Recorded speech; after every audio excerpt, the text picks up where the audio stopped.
मी सुरुवातीलाच महायुतीचे साधारण मी आता काही माझ्या सहकार्याने विचारलं तर त्यांनी सांगितलं की जरी पुढचे काही राऊंड झाले तरी देखील महायुतीचे सर्वच्या सर्व म्हणजे 9च्या 9 उमेदवार निवडून यायला काही अडचण नाही।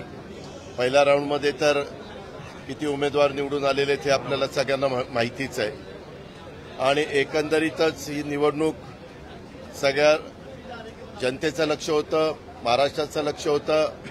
वेगवेगळ्या प्रकारच्या बातम्या सातत्याने पसरवल्या जात होत्या, पण मला एका गोष्टीचं समाधान आहे की आमच्याकडे पण मतं तशी 42च होती, परंतु त्याच्यापेक्षा अधिक मतं मतदारांनी, आमदार महोदयांनी शिवाजीराव गर्जे आणि राजेश विटेकरांना दिली। त्याबद्दल मी त्या सर्व आमदारांचं मनापासून आभार मानतो। त्यांनी टाकलेल्या विश्वासाला निश्चितपणे हे दोघंही योग्य पद्धतीनं काम तिथं विधिमंडळामध्ये करतील। जी काही पक्षाची भूमिका असेल, जनतेची भूमिका असेल ती व्यवस्थितपणे मांडून त्यांचे प्रश्न सोडवतील। वेगवेगळ्या प्रकारच्या चर्चा होत होत्या, हे फुटणार ते फुटणार अशा प्रकारच्या बातम्या येत होत्या, परंतु स्वतः एकनाथराव शिंदेसाहेब असतील, देवेंद्र फडणवीस साहेब असतील आणि आम्ही सगळ्यांनीच 2-3 वेळेला एकत्र बसून बाबा भाजपची मतं भाजपने सांभाळायची, राष्ट्रवादीची राष्ट्रवादीनं, शिवसेनेचे शिवसेनेनं आणि जे बाकीचे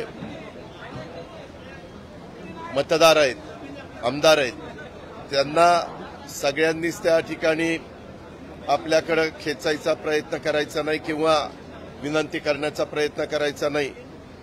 तर आम्ही साधारण वेगवेगळी जबाबदारी वेगवेगळ्या पक्षांनी वाटून घेतलेली होती आणि ती जबाबदारी वाटून घेतल्यानंतर आमची महायुतीची एकंदरीत एक युनिटी ही याच्यातनं सगळे महाराष्ट्राला पाहायला मिळालेली आहे। इथून पुढे देखील विधानसभेच्या निवडणुकीमध्ये अशाच पद्धतीची एकी ठेवून आम्ही सगळेजण पुन्हा महायुतीचं सरकार आपल्या राज्यामध्ये कसं निवडून आणता येईल याकरता परिश्रम करू।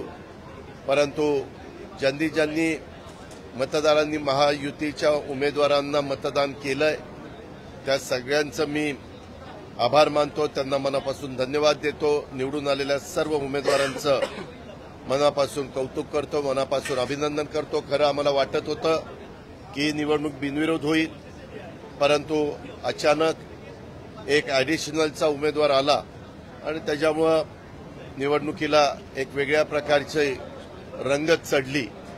पण आता निकाल आल्यानंतर साधारण चित्र स्पष्ट झालेलं आहे आणि खूप मोठ्या संख्येने महायुतीचे आमदार विधान परिषदेमध्ये निवडून गेलेले आणि तिथं पण अधिक चांगलं बहुमत महायुतीला मिळालेलं आपल्याला सगळ्यांना पाहायला मिळालेलं आहे। याकरता ज्या गोष्टी आम्ही सांगितल्या त्या सर्व आमदारांनी ऐकल्या, टीका टिप्पणी झाली, मीडियाला दाखवण्यात आलं, यांना इकडं नेलं तिकडं नेलं, परंतु शेवटी प्रत्येक जण एक परिवार म्हणून सगळ्यांना एकत्र ठेवण्याचा प्रयत्न त्या बाबतीमध्ये करत होते।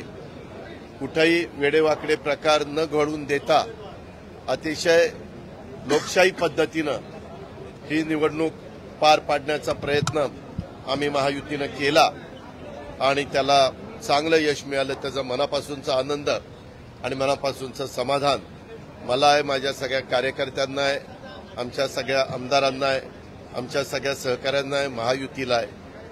एवढंच मला अदृश्य शक्ती कोण होती दादांच्या मागे, कारण दादांना 42 आमदार असताना देखील अधिकची मतं मिळाली आणि दोन्ही उमेदवार निवडून आले। मी तुम्हाला सांगितलं ना की ह्याच्यामध्ये आम्हालाही मतं तशी बघितले तर कमी होती।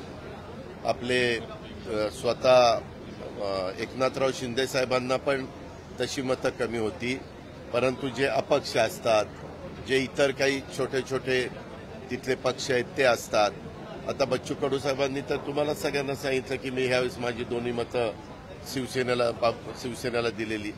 अशा प्रकारे वेगवेगळ्या मतदारांनी, आमदारांनी आपली भूमिका त्या ठिकाणी स्वीकारली आणि त्याच्यातून हे सगळे उमेदवार निवडून आलेले आहेत आणि त्या गोष्टीचं समाधान आहे.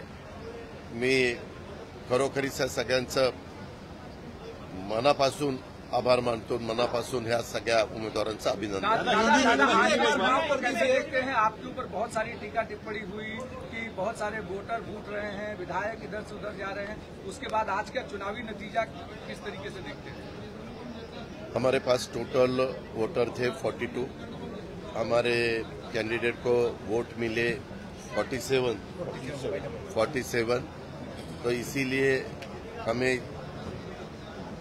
5 वोटर ज्यादा मिले. 5 विधायकों ने हमें सपोर्ट किया है. उनका मैं शुक्रिया अदा करना चाहता हूं और धन्यवाद भी देना चाहता हूं और सबका अभिनंदन करना चाहता हूं. चुनाव जब रहता है तो एलिगेशन होते हैं. एलिगेशन के बारे में मैं ज्यादा नहीं सोचता. अपना काम करने का, विकास करने का और विकास के रास्ते से आगे जाना. सभी विधायकों को साथ में रखना सबसे बड़ा चुनौती क्या? नहीं रे बाबा, ऐसा कुछ नहीं. ये पहला चुनाव नहीं. आप देखो 2 साल पहले जो चुनाव था तब हम सब एक थे, पूरी राष्ट्रवादी एक थी. तब भी हम ट्राइडन में रुके थे. आपको पता है क्या? हमेशा जब चुनाव आता है तो एक दिन के लिए सब, क्योंकि अलग अलग, एक तो अभी एमएलए हॉस्टल नहीं है, उसका कंस्ट्रक्शन चालू है, तो इसीलिए कोई अपने घर पे रहता है, कोई दोस्तों के पास रहता है, कोई होटल में रहता है. तो सब एक जगह अगर रहे तो उनको कैसा, किसको वोट करने का है, क्योंकि हमारे भी 2 कैंडिडेट थे, वो 1 नंबर किसको देना, 2 नंबर किसको देना, ऐसा सब देखना पड़ता है और सबको मिलने के लिए वो हमें ठीक लगता है.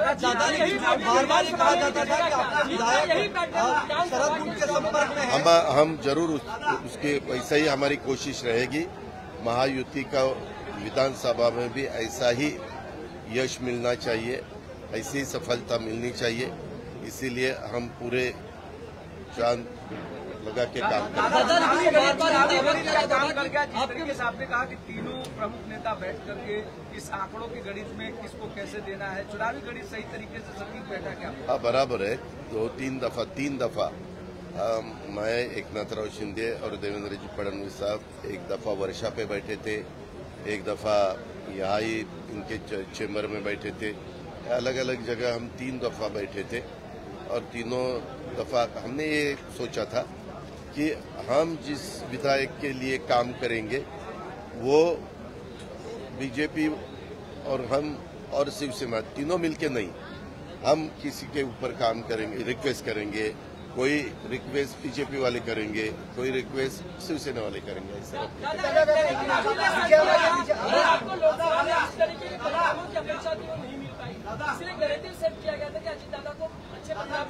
लेकिन इसकी वजह से वो नैरेटिव के बारे में मैं ज्यादा नहीं सोचता. मैंने पहले ही आपको बताया, डेवलपमेंट के बारे में मैं सोचता हूँ और हम डेवलपमेंट के बारे में ही सोचेंगे.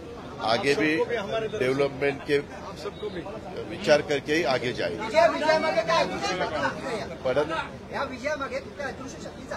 नाही हो, हे अदृश्य शक्ती व्यक्ती काही नसतं. प्रयत्न करायचे असतात, तुम्हाला संबंध चांगले ठेवायचे असतात आमदारांशी. तुमचे संबंध कसे आहेत त्याच्यावर त्या सगळ्या गोष्टी अवलंबून असतात.